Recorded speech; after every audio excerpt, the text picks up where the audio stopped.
Welcome everyone, and thank you so much for joining our webinar.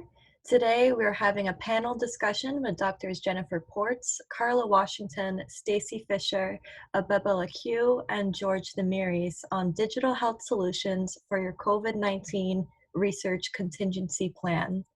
Just a couple items before we get started.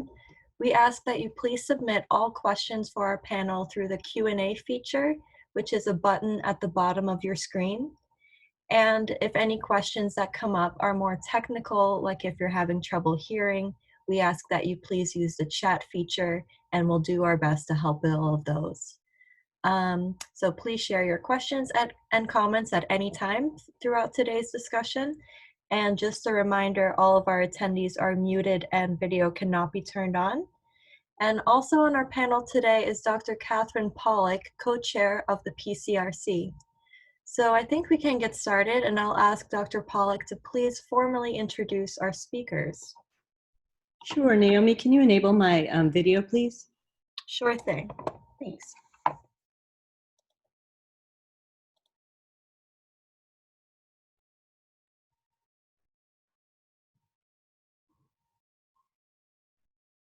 I'll just go ahead until that happens. So thanks so much for joining us this Friday. And I have the pleasure of introducing our panel of speakers. The topic of today's webinar is Let's Get Digital Health Solutions for Your COVID-19 Research Contingency Plan. As Naomi said, I'm Catherine Pollock and I'm one of the co-chairs of the PCRC. We are really excited about this panel, and we have wonderful experts from all over. I'm going to start with Jennifer Portz. She co-leads the Digital Health Special Interest Group, and we have Karla Washington, who also co-leads that Special Interest Group. And so they are the initiators of that. Thank you so much, Jennifer and Karla.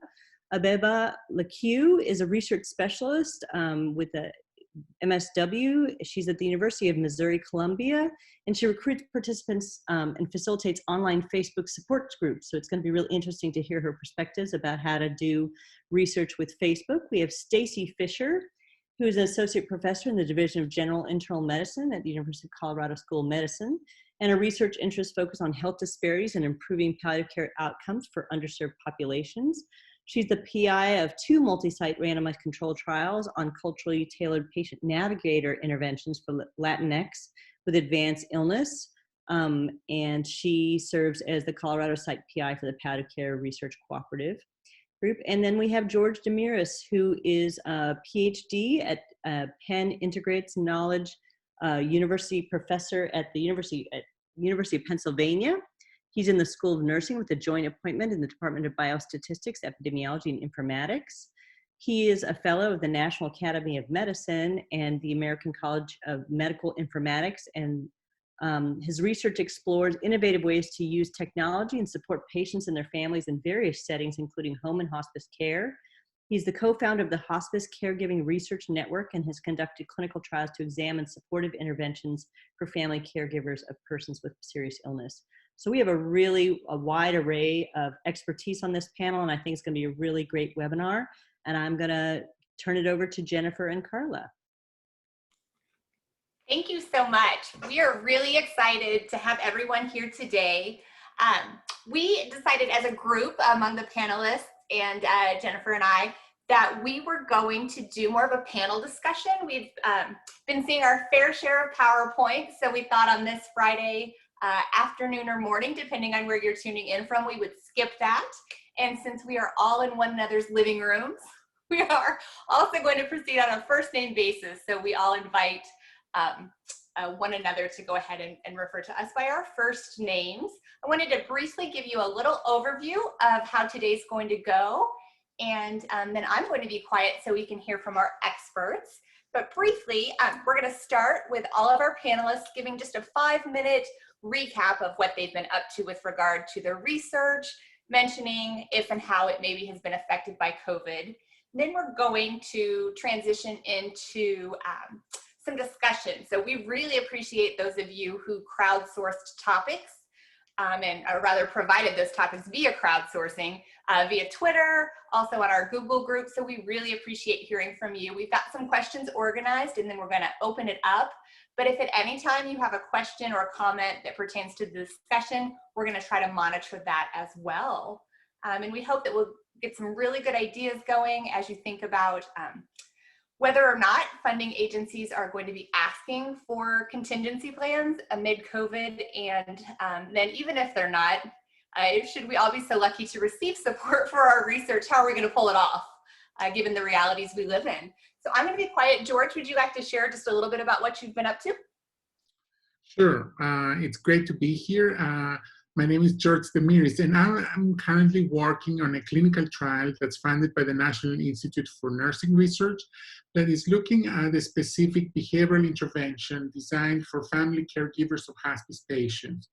This is an intervention that's based on problem-solving therapy, and the idea here is to deliver this intervention with a trained interventionist in 3 sessions of this intervention, specifically targeting caregiver anxiety, depression, quality of life. And we have been doing this work as a continuation of a previous clinical trial where we had tested the effectiveness of this intervention in a randomized clinical trial. And in this one, we're actually expanding the work to also look at positive reappraisal as an element that can be added to problem-solving therapy. So the intervention we're testing is the traditional one we've already tested called PCRC, which is the problem-solving intervention to support caregivers in end-of-life care settings. That's the whole acronym. And then PCRC Plus is the enhanced intervention that also has the positive reappraisal element. Pre-COVID, this intervention was actually delivered in different groups that all included a substantial in-person component. We were recruiting folks, and we were conducting the consent visit in person, and we were also assuring that people had access to the right technology when they were having those video conferencing sessions. So the interventionist was actually visiting people in their home to make sure that they have the right technology, and if not, to provide them with a camera and the right infrastructure for them to be able to access the video conferencing infrastructure. We also had a specific video conferencing software called VC that was HIPAA compliant and had high encryption levels, so everybody had to use that. After COVID, we had to make quite a few adjustments and modify our protocol, mostly in terms of the consent form. We shifted to a completely fully online consent process using RedCap and the phone, so that our interventionist is going over the study and discussing study details over the phone, and then asking folks to go online and review the consent form and consent through RedCap. We also had to be pretty creative about introducing some flexibility for the technology infrastructure. So given that we no longer had the ability to be in people's homes to check the infrastructure ourselves and make sure that everybody could participate, whether it was through broadband or other ways. Some people wanted to use their smartphone, some people wanted to use their desktop. Now we had to make sure that we provided that support from a distance and allowed for a flexibility in terms of the infrastructure that worked for individuals. We also broadened the tools that we're using beyond VC as a software, with a lot of changes in telehealth.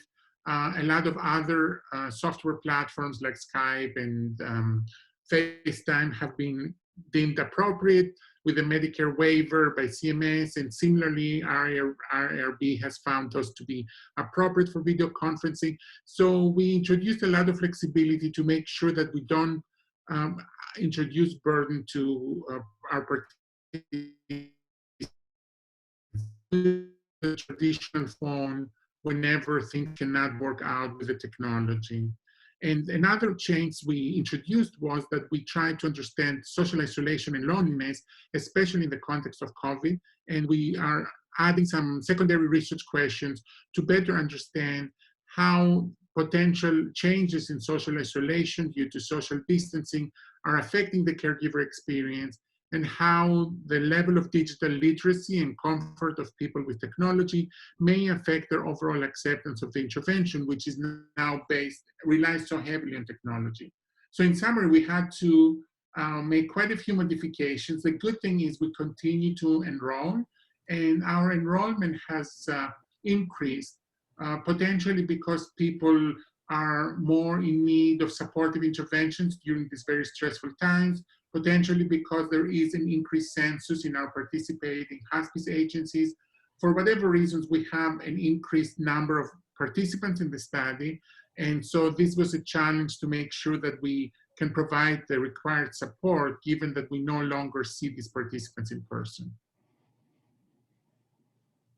So I have about 1,000 questions to follow up, but we'll get through the introductions, and it sounds like we're going to have a great discussion. Abeba, how about you? What have you been up to research-wise, and most recently since COVID? Yes, we are conducting caregiver research, and that is funded by the National Cancer Institute. And it has basically two goals. The first goal is to learn about the unique challenges, emotions, and problems faced by the caregivers. And the second goal is to investigate ways to help caregivers by providing them with more educational and emotional support. And how we're investigating and carrying out the intervention, we have our full access group with it, and that is for the hospice caregivers that have a loved one with a cancer diagnosis. So when I recruit them, they're involved in the IDG or IDT hospice team meetings. I'm able to go in to the office and call them and have either Zoom technology or a telephone conference call them in. And it's a short, brief meeting around 5 minutes. And then I also facilitate a Facebook group for those caregivers just to provide emotional support and education through that group. I would say we also have the other two groups, and there's also surveys with that. The other two groups would just be the Facebook group, where they just only receive the Facebook group. And then the last group is the control, where they just complete the surveys online. I would say how the pandemic affected that, of course, with Zoom, a lot of these IDG and IDT meetings are now being held over the phone and telephone conference. So I'm not really offering for them to be able to see to see the medical director, because they're not in the office. It's just the team leader when I go in the office now. So that's kind of pretty much the only way the pandemic affected that, because everything else, we weren't doing any face-to-face besides the Zoom technology. That's terrific, and I was so excited when I saw that you had agreed to participate, because I know you've really crafted over the years lots of strategies to actually recruit at a distance and get people to complete surveys online, and I know that's something lots of people were asking about. So thank you so much. Stacy, how about you? What have you been up to? Yes, so I'd love to describe sort of what I'm going to call, too kitschy, a tale of two studies. So on the one hand, I was a site PI of an observational study looking at GWAS changes and stool microbiomes of patients undergoing chemotherapy for the first time. This is a study run out of Moffitt by Dr. Heather Jim, and we were one of the participating sites. We collect samples and surveys for patients before they start who are chemotherapy naive, who are about to undergo moderately to highly emetogenic chemotherapy, and looking at their RNA and stool microbiome to try to predict who might be more susceptible to chemotherapy-induced nausea and vomiting. So this was a study that was very, very easy to shift to a virtual environment. Our cancer center patients are there's a high degree of uptake into the My Health Connect, which is our platform of email kind of internal to the medical record. It's very easy to switch over to our outreach from an in-person outreach to a medical health message. And in fact, we're finding that our enrollment rate is actually higher. Patients like to get this little message. It comes from their doctor and from myself as the site PI. They have a moment, a day or two to think about it. And so when our clinical research coordinator outreaches them, they've thought about it, they're interested. It's a pretty simple procedure. They are sent a consent form through REDCap. They are sent surveys through REDCap. And it's very easy for them to participate. We mail them a FedEx envelope. They take their sample, they send it in. It's been smooth. It's been better for everyone involved in this transition. The other study is a lot more complicated. So my primary research is in patient navigator interventions for underserved populations. So we are looking at a cohort of seriously ill older Hispanics, and they are seen across the state of Colorado in different clinics. We're recruiting from safety net settings, from community settings, from rural, from urban settings. And our navigators have made, per the protocol, have 5 home visits with patients that are randomized to the intervention group. And then we collect surveys in person, and the follow-up surveys are collected over the phone. And what we found, and it was, thinking back to March, I remember before we had been issued a stay-at-home order, really struggling. What should we be doing?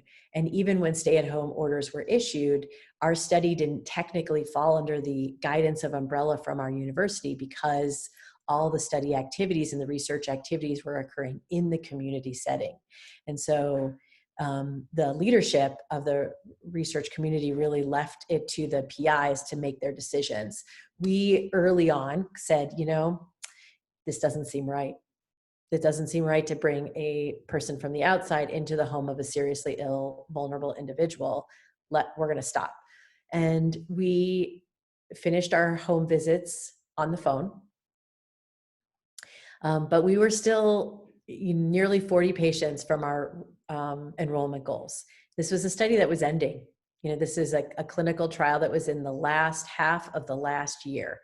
And so around May, we decided that we weren't going to be able to put the study on hold and continue later. We didn't have the funds. We had to pay our navigators even while the work wasn't happening.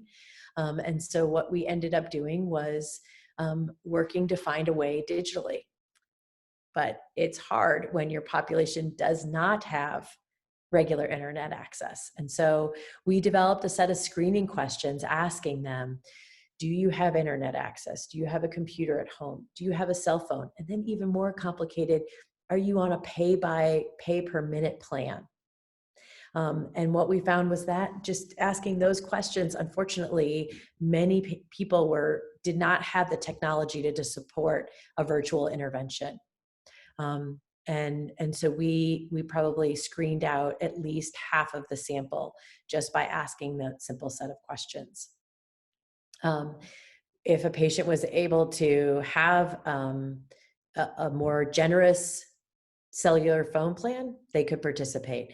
We have now enrolled 14 patients into this virtual period, and not a single patient had access to Zoom or had the capability to do the intervention over Zoom. It has been solely by telephone.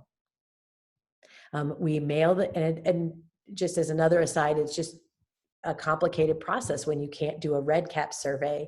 We have to mail the consent form to the patient. The patient has to complete the consent form. They have to mail it back. We have to have the consent form completed correctly, meaning every page initialed, even the signature page.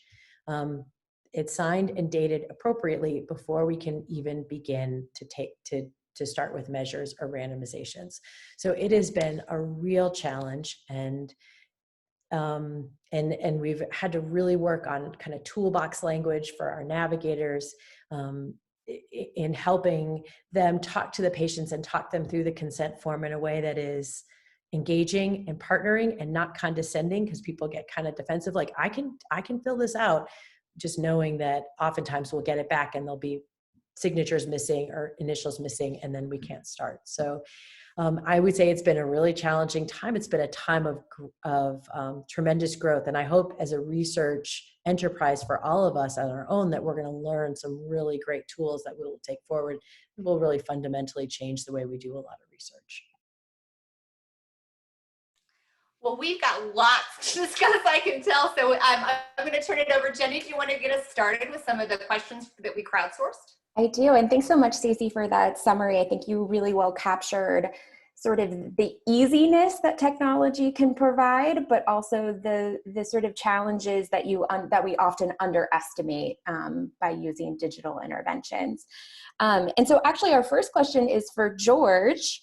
And we heard from a physician researcher who asks, what technology, if any, is feasible to implement in rapid time frame? Example, apps versus text versus IVR versus website, and under what circumstances? And what are some of the general budgetary considerations for these different types of technology use? Yeah, that's a great question. I think a lot of this depends on the purpose of data collection and the context and also the population we serve.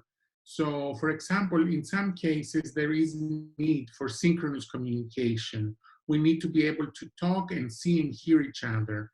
Sometimes it's just the regular phone call that will be sufficient, but in some cases there is value to the visual, whether it's because it's a behavioral intervention where you want to interpret nonverbal cues, or because you actually think that the visual assessment is part of the clinical assessment.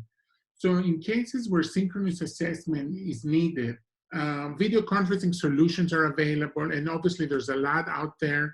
In terms of rapid deployment, I think going with commercially available, widely disseminated solutions like Skype, Zoom, FaceTime, one-click chat, Doxy can be potentially useful. But budgetary considerations in that context include subscription plans. So some of those are free, but some also require subscription. Sometimes the subscription is for one user to have as many sessions as they want with as many participants. Other solutions offer a number of clients that you can invite. And similarly, there's different needs. Sometimes there's need for screen sharing. For example, in our behavioral intervention, we actually have a component when we go through the curriculum where we show people how they scored on the problem-solving inventory, and we use a graphic display for that. So having the screen sharing feature was really important to us. And some of the solutions require a paid license for these add-on features. Similarly, sometimes people see a lot of participants back to back, so there's need for a waiting room where you can have participants wait until you're ready to invite them to the video conferencing. So all those are considerations that will determine what solution one can go for when it comes to video. In some cases, you don't need the video because you need asynchronous data collection. And again, there I think we need to understand the needs and preferences of the target population. Obviously, apps or even text messaging can be very beneficial to reach out to people in a very easy way, assuming they do have smartphones to utilize those apps, or they have a phone plan where texting can actually be affordable or within what would be acceptable for the specific plan that the participant has. So all of those are tools that I think are readily available to us. The problem is that not all of them are easily accessible to a wide range of participants. So one approach that we've taken in our research, and I think is more needed now than ever, is to have that flexibility where you design a toolkit of potential solutions, recognizing that one platform alone may not work for everybody. So for some people, a simple phone call may be sufficient given that there are so many other barriers to establishing a video conferencing solution. Whereas other participants may be using video conferencing already, and several participants in our study now with COVID are doing FaceTime or Skype or Zoom with family members. So it was much easier for this segment to reach out to them with this type of technology. I think recognizing those limitations, and also the issue is not just of financial burden, which is a significant one, but also potentially whether the design of these technologies is inclusive of people with various abilities. So we have people with hearing or visual limitations or functional limitations, where some of the more sophisticated apps may not be actually easy to use. And so again, I think one has to recognize the uniqueness of this target population and come up with not just one plan, technology tools that would accommodate the needs and preferences of that target population. So Abeba, I think the next question is best answered by you. We had a psychologist ask this question. Are your IRBs allowing for verbal consent? And if not, what technology platforms, for example, REDCap or faxing, are you finding useful? And what strategies have you found to be effective for recruiting participants when face-to-face contact is not an option? So sort of just asking about that verbal consent and recruitment. How's that working for you guys? Yes, we are. The IRB does allow us to do verbal consent over the phone, but at the same time, we also use REDCap. So once they verbal consent over the phone, for them to do that first baseline survey, they're completing it in REDCap, and I'm using REDCap to get, you know, basic information from them once they consent. Just kind of tips and tricks because there's kind of twofold. So once I talk to them, you know, you want to be understanding of what's going on in their life when you're calling them. You know, they know a phone call is coming from the hospice team, but they may have forgotten, you know, they may have just put their loved one on hospice usually. So just being understanding to their life. So when I'm calling, you know, if they're like, this is not a good time right now, well, what's a good time? Can I call you back? Like yesterday, I had someone who was going to get her son who caught a flat. You know, I hope everything goes well. You know, I'll be in contact. Just that you have really brief time when you're not doing face-to-face to kind of build that, establish some type of rapport where you don't want to be overbearing, you want to be more understanding. And we also have 6 attempts that we can try to call the person before we say, well, they're not available, we won't call them back. So through those 6 attempts, they're time-stamped in REDCap. So if I called them twice, 9, 10 o'clock in the morning, I'll say, well, let me try to call them back in the evening. So just kind of getting to know that. And then another thing, once I have consented them via phone, and, you know, we have to get that initial data, that initial baseline survey completed. So what I found is a reminder. Sometimes the email is fine. Sometimes asking them when I consent them, is it okay to text them to remind them to do that first survey? Or just some people are phone call people. You just kind of figure it out as you go and kind of make little notes on the person, the caregiver that you're dealing with. That's really helpful. I think I need you talking with all of my research and recruitment team right now. And I actually have another question for Stacy. And Stacy, I know you spoke to a little bit about this in your introduction, but we had a social work member from the PCRC ask, what are the implications of using digital health with underserved communities? Do logistical challenges arise, and how does culture affect the research team's experience or the experience of the study participants?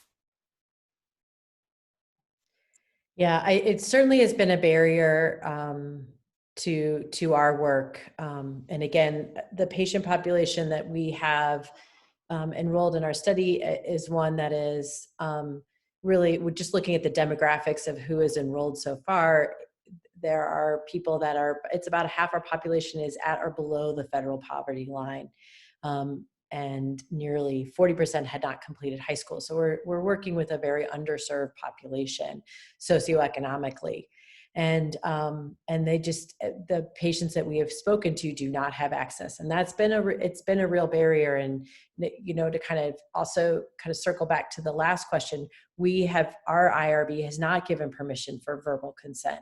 And so that has required numerous additional steps. I wonder too, as, you know, and I think about, you know, our research is mainly based in Denver. My children are at Denver public school system, and suddenly a lot of families are embracing school online because we're all online through October. And so there is more technology being deployed. I think this is a critical need, not just for our children, but for our vulnerable patients that are out there, knowing that we need to ensure that people have access to hotspots or tablets, and thinking about that from the healthcare system standpoint, as well as the research enterprise. Yeah, such a great point. And I actually have a little bit of a follow-up question on that is in terms of not just access, but perceptions around sort of clinical conversations, or in your case, like really important conversations, and using technology to emulate those sort of therapeutic relationships. Do you see any perception differences in your target populations? It's a really good question. I don't think we know quite yet. Our 14 are just kind of coming through, so we haven't done any of our follow-up interviews. It's going to be a really important question to ask. And obviously, we're not necessarily going to have a before and after, except with a very small group of patients. But I think it's an important opportunity that we're going to have to really take advantage of to understand more about these kind of populations. A ongoing PCR study, a 20-site study right now, is the REACH trial, which is looking at telehealth versus in-person visits for looking at palliative care outcomes for patients with lung cancer. It could not be more timely. Unfortunately, that it's going to be a little complicated interpreting this data during the pandemic, where everyone is suddenly receiving care through a telehealth platform. Yeah, it's challenging to completely overhaul your study design. And so I have another question for George here, and we had a nurse researcher ask about they are interested in study procedure changes in response to COVID while maintaining study rigor. So for example, they were using an electronic pill cap for adherence monitoring, which required making in-person visits to patients' home for setting up and correct labeling. They shifted to a self-reported adherence app, and so that excludes any patient who doesn't have a smartphone, and they're using paper version surveys. So this idea of switching from to self-report for COVID, and what challenges or how does that affect or impact the rigor of our research? Yeah, I think this is an important challenge that we need to recognize when a lot of times we are using alternative ways to assess and collect data from participants that we perhaps have not tested extensively. So a lot of the times we are replacing data assessment approaches where we had in-person assessment to apps or text messaging, and there's always the question of rigor when we do that. I have seen in different digital trial literature the recommendation to do two things. One is to use two sources of data if at all possible. So for example, if you're using an app where you're asking people to record something, or you're using something that's a wearable, that you would also use a diary, a paper and pencil diary, for people to capture some of that same information so you can cross-validate between the two sources. And another approach would be to do random quality checks. So for example, if you are having people use a wearable so you can better understand their overall activity, you would look at the data as they come in, and part of a formative evaluation, you would be contacting participants to double check if indeed that's the experience that's reflected in the data. I think that the disadvantage of these approaches is, of course, that it becomes more burdensome for participants, because not only do they have to try new tools to capture data, but in some cases they are asked to capture the data twice with two different modalities, or they have to participate in all those random quality checks that may become intrusive depending on how the circumstances are for that participant. So I think that that is still a challenge. Ideally, we would want to use only validated tools for data collection. But I think, as the person asking the question points out, even so, you cannot guarantee that it will be accessible to everybody. So a lot of apps perhaps have been used in research before, but that's not to say that everybody could collect data that way. Or similarly, a lot of wearables are now tested extensively for validity, but not everybody may necessarily adhere to wearing something for the purpose of the study. So it is a challenge, and I think it's one that we have to address in the coming months or years even more, as we think about how can we capture things without being there and no longer rely on human observers in people's homes or in community settings. Hopefully, as we use these digital tools more and more, there will be perhaps some repository of available and validated tools that we can share amongst our to utilize those more over others. And of course, in some cases, we can, depending on the type of device that's being used, if it's not something that's often classified as lifestyle device, for example, apps that capture sleep quality and so forth are not regulated by the FDA. But there are, in some cases, oversight, federal oversight or otherwise, for new types of tools, especially if they're used for diagnostic purposes, where at least some of that reliability and validity is documented with extensive studies. But it's definitely a challenge.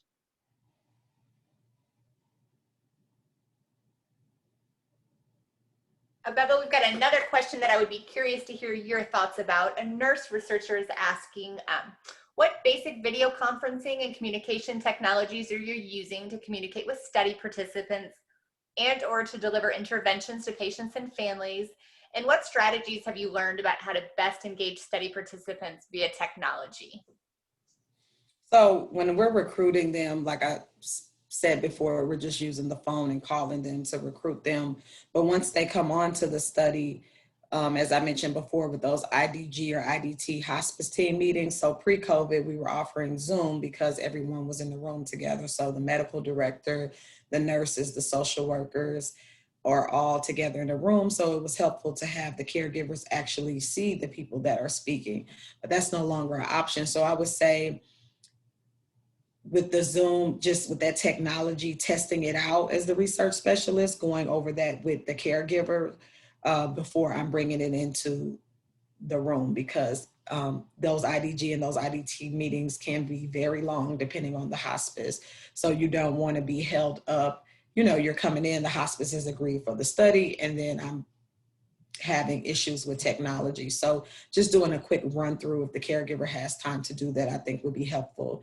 And kind of gauging if they are, you know, we do offer them to do Zoom or the telephone conference in general. But now with the COVID-19 restrictions, it's just the phone call because there's really nobody for them to see except myself and the team leader that's coming into the office on those Wednesdays for those team meetings.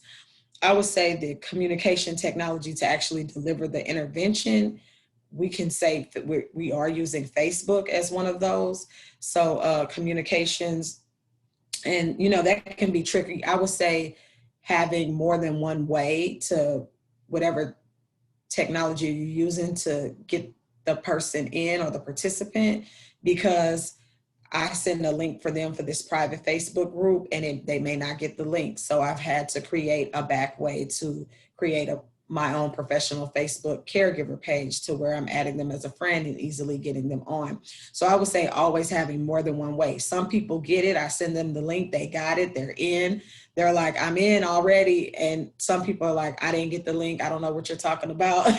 And so I have to go that way. And just being patient with people, you know, they're taking the time to help us with this research. I would say that's the most important part, being patient. And some people are so, when I get them on the phone, especially the older population, they're so apologetic already. Like, can you bear with me? I don't know what I'm doing, you know, and just, I'm like, take your time, you know, we'll get through this. I have them on the phone. I ask them, are you looking at your cell phone? Or are you looking at and just walking them through it. And I'm also looking at it and saying, okay, there's a bell, you know, saying exactly what I'm doing. You're going to get the notification here. You're going to get a friend request. It should be 2 people. So just being patient and walking through the steps with them. And I'm so glad you brought that up, because I think one of the things when people are planning to transition to digital tools that they forget about is every one of those phone calls. The 6 attempts you make that you talked about earlier, that phone call that you might think might not even need to happen, or that might take 2 minutes, and it sounds like it could easily take 15 minutes or a half an hour. So I think in terms of planning, those are pieces that people overlook all the time and may not appreciate are really time intensive. I had a follow-up just because I was curious. If I'm understanding correctly, I mean, the study predated COVID, and at some point, had people decided to connect with video, they would be able to see the entire interdisciplinary team. Yes. Have you noticed any differences since COVID? Obviously, there's no one for them to see, so they're just opting for phone, or that's typically what you're offering. But what was it like before? Is it different or similar? What do you mean? I guess, were people excited to see people before? Were they already over video technology? Is anything different? Yeah, they weren't really excited to see the people even before COVID. We had very minimum, very low turnout when it came to them wanting to get on Zoom and see their face. And I don't know the reasons behind it. I know they are actually seeing a lot of these people in the homes, as well. And sometimes when they're on the study, they're already seeing them and they kind of already know what's kind of going on. They're in the home. So yeah, I wouldn't say it really changed, but then again, I'm not really offering it because there's no one to see now. But before COVID, there wasn't really a lot of people like, oh, I want to do Zoom. I want to see everyone. That's really helpful. I think one of the takeaways for me from a lot of this discussion is just that sometimes the lower tech option is one to at least have it in the toolbox to choose from. So thank you. Absolutely. And we actually just got a question from a current participant. And so I'm going to send this along to Stacy. She says, hi, I'm Tanya, a palliative care physician working in Southeast Nigeria. My question is for Stacy. For those underserved population you were studying who didn't make the inclusion criteria because they had no access to phones, electricity, internet, and other e-gadget, that situation resonates with my experience with almost all my patients during this pandemic. What do you advise could be done to track the health status and help them?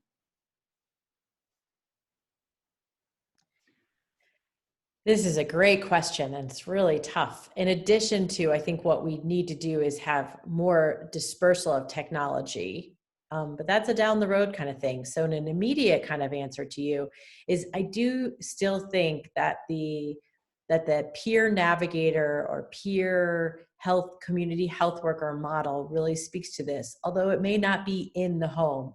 It may be knocking and staying outside, having that kind of welfare check with patients.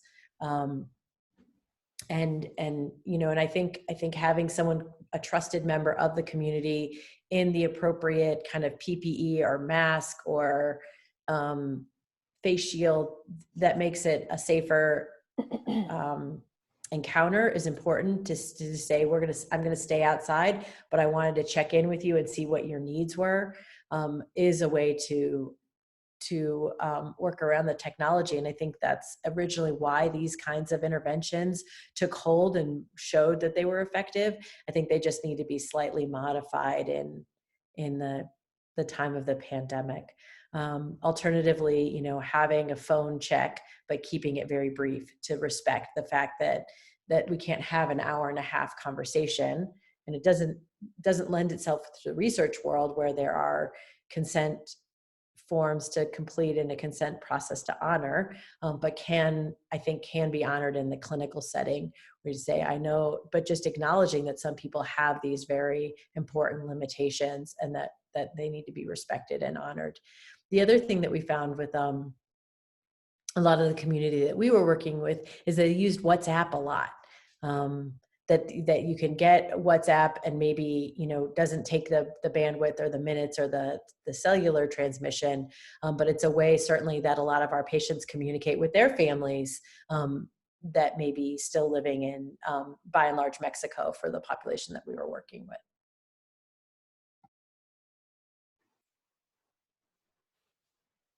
And Tanya sends a thank you, and a thank you specifically for the WhatsApp and your suggestions. And before we open up to some more questions from our current participants in the webinar, I have one last question for George.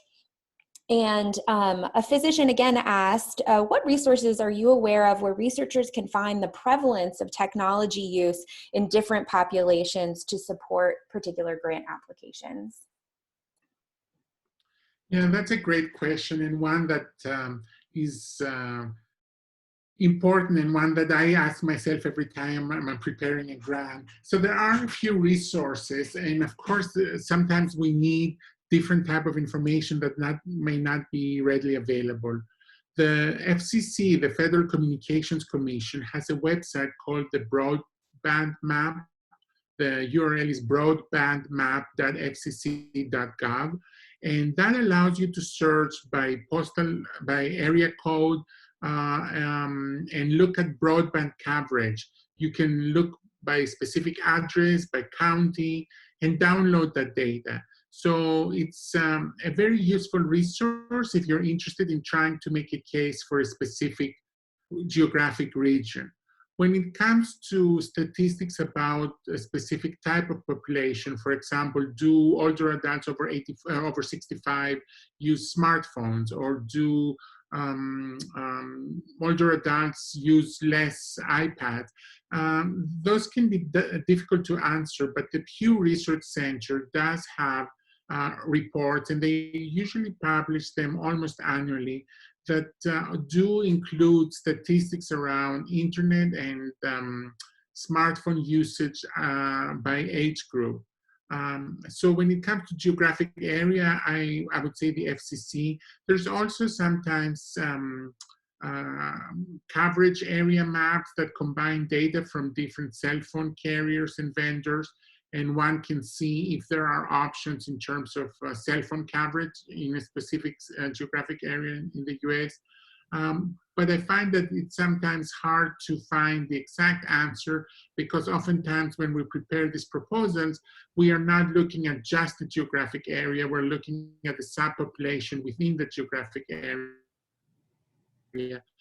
But some of the statistics can be useful in terms of at least providing the context to justify why we're selecting a specific tool over another. And I'm seeing another question from the chat from Natalie McAndrews asking all the panelists, has anyone done survey completion with participants over the phone, and how has that worked for you?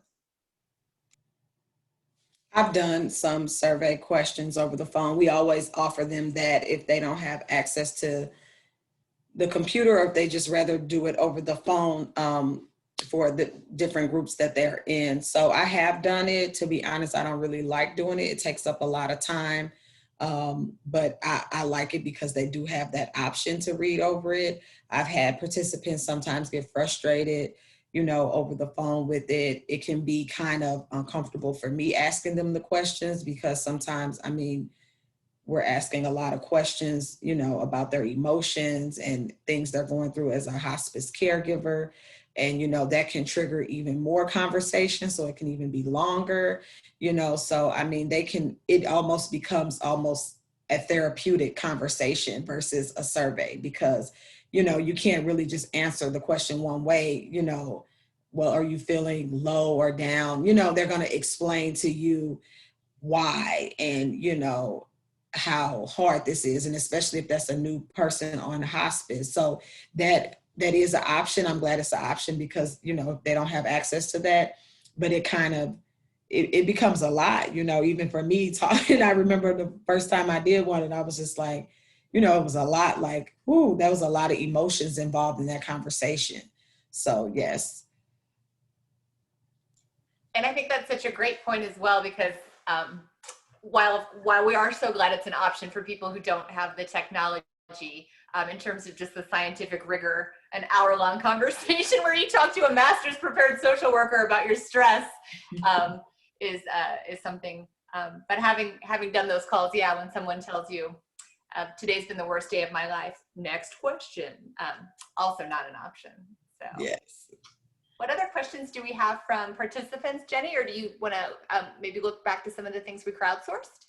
Yeah, I don't see any coming in through the chat feature right this second, but anyone who is on the webinar right now, feel free to ask your questions via the Q&A a feature to specific panelists or the panelists in general. And one of the first questions I have, and this is very similar to what I'm experiencing, is that we're having to mail technology to patients and families to make sure that they can actually access or use it. So like tablets, for example. But we'd like to get them back. How are people making sure patients and family can easily return technology?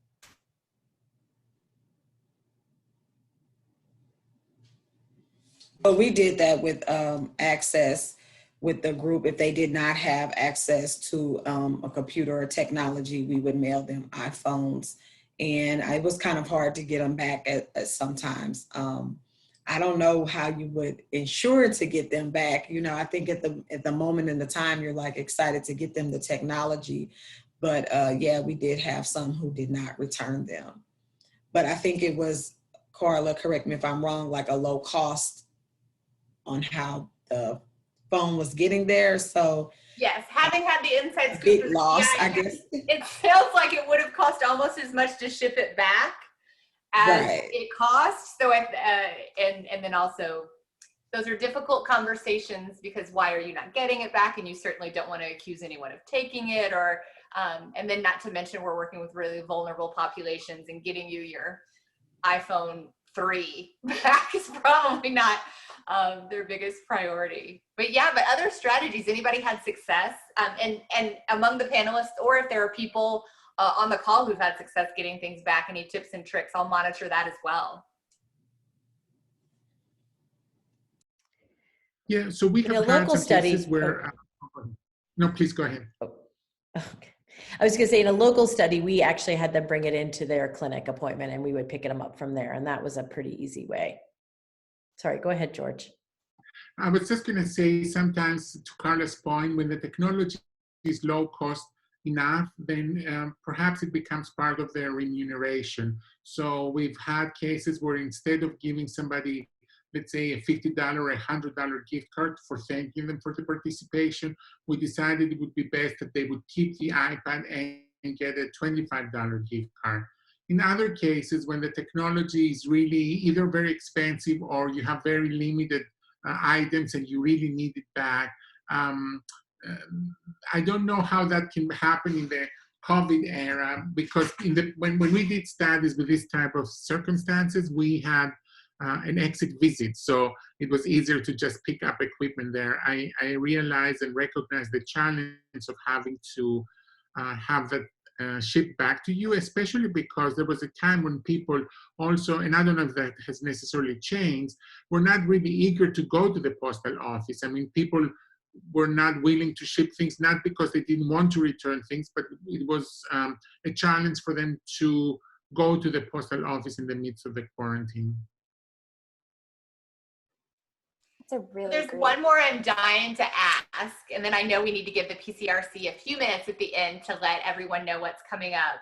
But as someone who's currently, as soon as I get off this call, will immediately transition to grant writing, how are people talking about any of these things in a grant proposal? So the specific question that someone crowdsourced was, are you talking about the telehealth modality still as innovative? Or is this just everywhere now and it's no longer sort of a pro or a strength in terms of innovation? And then this is not on there, but a question from this attendee is, you know, usually we were really encouraged to say, I'm going to use this one technology. It is the very best, most secure. I've used it a zillion times. And I hear many of you saying it's absolutely the opposite of what you should do. That you should offer a range of options. So kind of generally, how are you grappling with these issues in terms of grant proposal writing?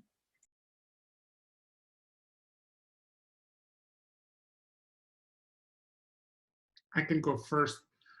I do think that telehealth in and of itself is not necessarily an innovative component of the grant, meaning that to use video conferencing, for example, to deliver the intervention is necessary, is needed, is perhaps part of standard care nowadays, but it wouldn't, that in and of itself, be innovative. I think the innovation might be in how one designs the solution to be inclusive of as many participants as possible, or giving people the option to participate, including measures to ensure that the technology does not become a burden, checking for the formative evaluation of the telehealth, not just waiting until the end if it worked or not, but as we delivering telehealth, are there things that we can do to improve, and can we be innovative in our thinking in terms of maximizing access?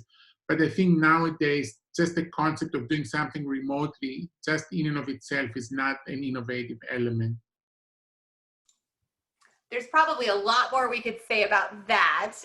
However, I'm according to my clock 11:56, so I think we might wrap up and make sure the PCRC has plenty of time. But I wanted to thank all of the panelists, and I'm seeing Jenny nodding as well on behalf of the PCRC Digital Health SIG. Thank you so much for sharing your expertise with us today. And we'd like to thank everyone who hopped on and asked engaging, great questions, and just appreciate this community so much as we're all trying to figure out what we're doing at this time. So I'm going to turn it over to the PCRC, and thank you, everyone. Thank you. What a great panel today and great discussion. If all of our attendees do go to our website, we have 2 more webinars that are posted for the near future. Next up, we have another very timely webinar on the NIH Center for Scientific Review, Health Delivery and Methodologies, Integrated Review Group Study Section Changes. And this will be presented by the Chief of the Center for Scientific Review, Dr. Delia Olufokombi-Sam. Then on September 21st, Drs. Marie Bakaitis and Jennifer Temmel will speak on managing research teams. So we hope that you'll join us for those as well. We'll also be sending out an evaluation where we gather other topics that you might be interested in learning about. So please take a minute to fill that out. And thank you again to our great panel and for all of our attendees for joining today. Take care, everyone.